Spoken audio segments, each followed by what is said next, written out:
2022 will be the biggest year for survival games the world has ever seen. I've been covering survival games since the beginning of this channel and have top videos in many of the biggest mobile survival games. But 2022 is going to be the biggest year we've seen yet.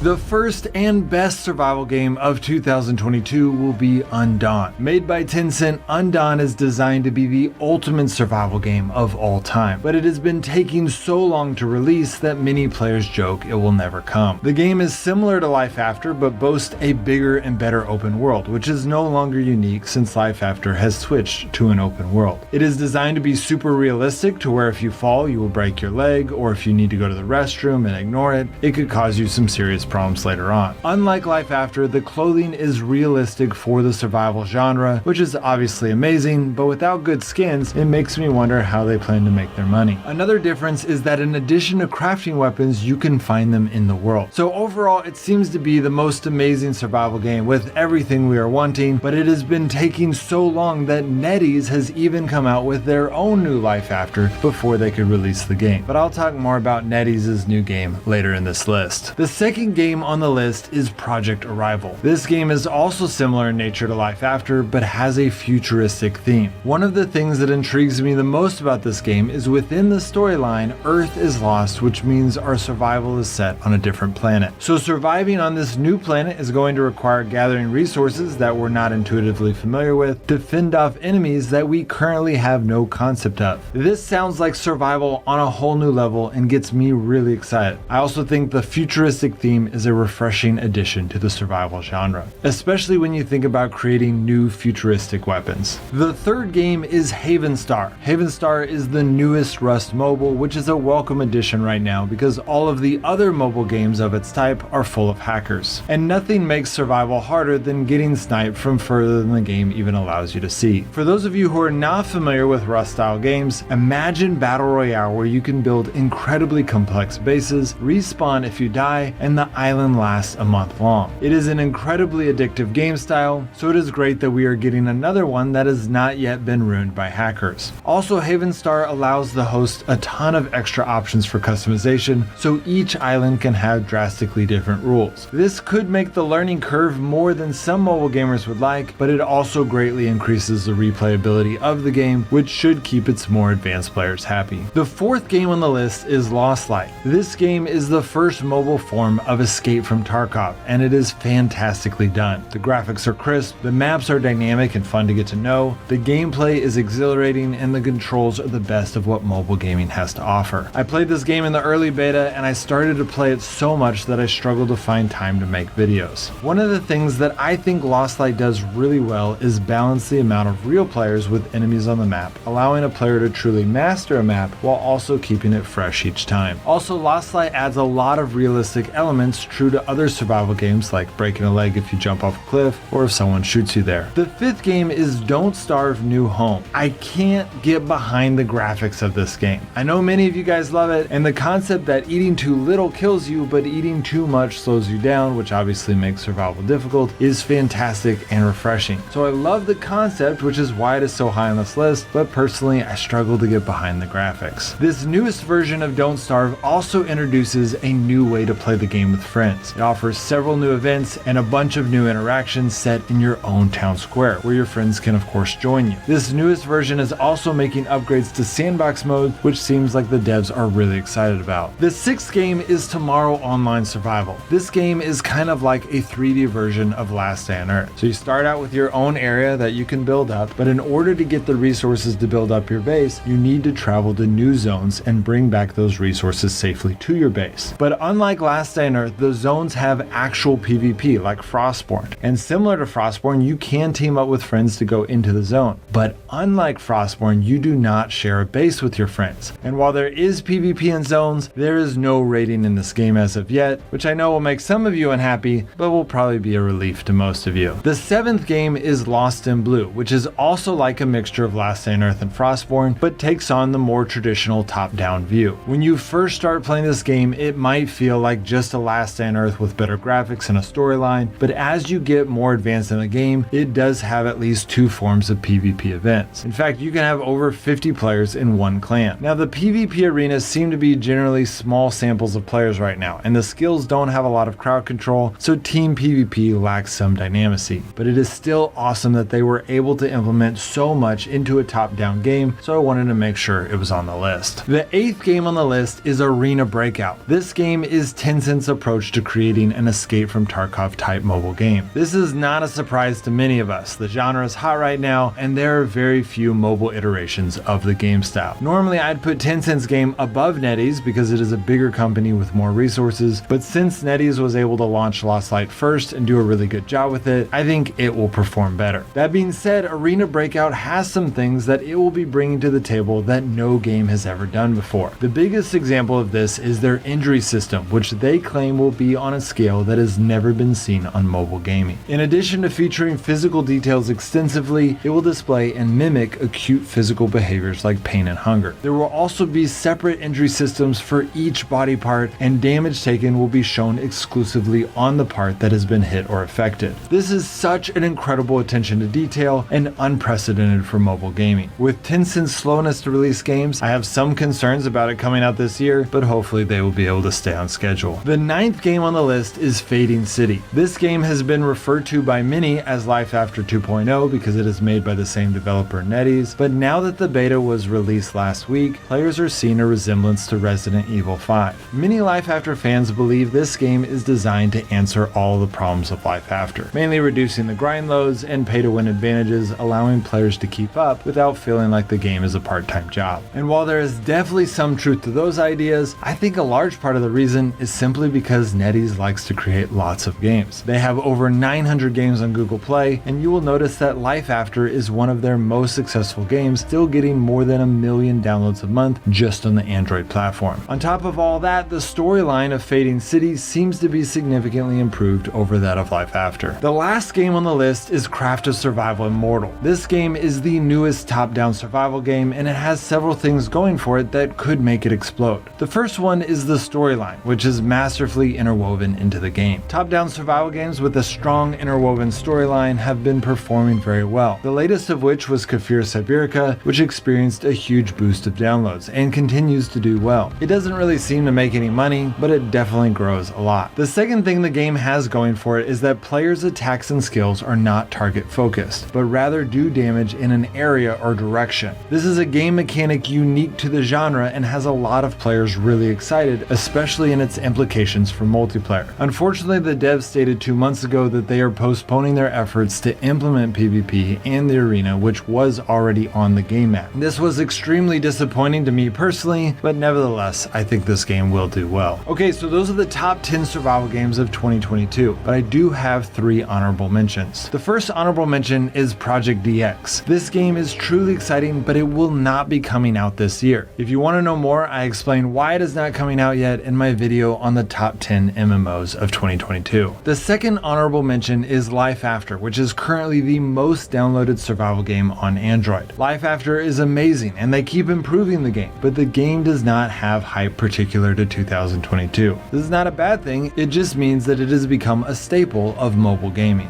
The third honorable mention is Kefir's series of top-down games, with Last Day on Earth being the classic version and Frostborn being the most advanced version. Those of you who watched my top 10 mobile games of 2022 know that I put Frostborn on that list, so it makes sense for me to put it here, and I did think Frostborn might get a lot of new hype in 2022 because they were adding an event that fulfilled most of what we asked for, but then after the video was released, the event's matchmaking was revealed to not match 4-player teams with other 4-player teams, but rather 4-man teams with solo players and solo players with 4-man teams. I could not at that time have imagined that a matchmaking this bad could even be created, so I put it on the list, but now that I know that it can and does exist, it is not currently on my list. Well, that's it guys, hope that helps. If a game is not on here that you think should be on here, it is probably because it is in a different genre, like perhaps a shooter game or an RPG. I am currently working on those videos and they will be out very soon. Alright guys, I'll see you next time.